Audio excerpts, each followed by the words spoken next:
আসসালামু আলাইকুম। তো সকাল সকালে নাস্তার কাঞ্জি জাউ রান্না করতেছি। তো আমার নানা ভাই এটা অনেক অনেক পছন্দ করে। রাত্রেবেলা চালটাকে ভিজিয়ে রাখছি, আর সকালবেলা শিলপাটায় বেটে নিয়েছি, দানা দানা করে বেটেছি, মিহিন করে বাটি নেই। এখানে আমি 3 কাপের মতো পানি দিয়ে দিলাম। তো এটা অনর্গল রাখতে হবে, লাড়তে লাড়তে একদম ঘন হয়ে যাবে। এটা লাড়া স্টপ করা যাবে না, কারণ যদি আমি লাড়া স্টপ করে দিই তো নিচেতে লেগে যাবে, পুড়ে যাবে, তো টেস্টটা অন্যরকম হবে, ভালো লাগবে না। তো এটাকে কাঞ্জি জাউ বলা হয়।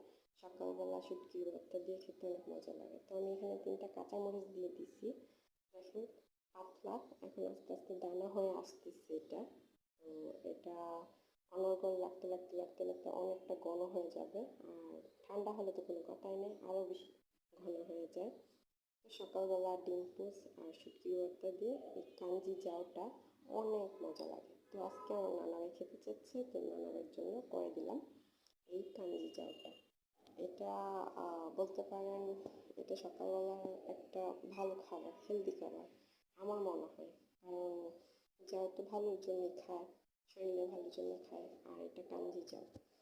তো দেখেন নাড়তে নাড়তে অনেকটা ঘন হয়ে গেছে, এখন পরিবেশন করার পালা।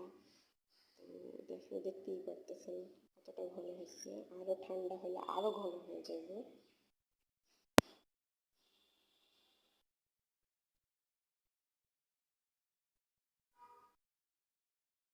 এখন প্লেটে ঢেলে দিতেছি, দেখতেই পারতেছেন ঠান্ডা হওয়ার জন্য। তো ডিমটাও ভাজা নিতেছি, পাশে ডিম থাকবে।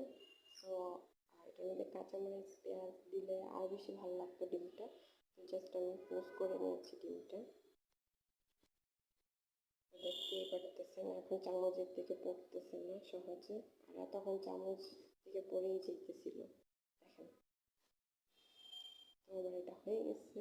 এখন তার পাশে শুটকির ভর্তা, শুটকির ভর্তা দেওয়া হয়ে গেল।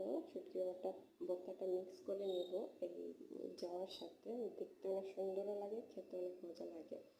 তো দেখেন এখন এই কাঞ্জি জাউটার সাথে আমি শুটকির ভর্তাটা মিক্স করে নেব।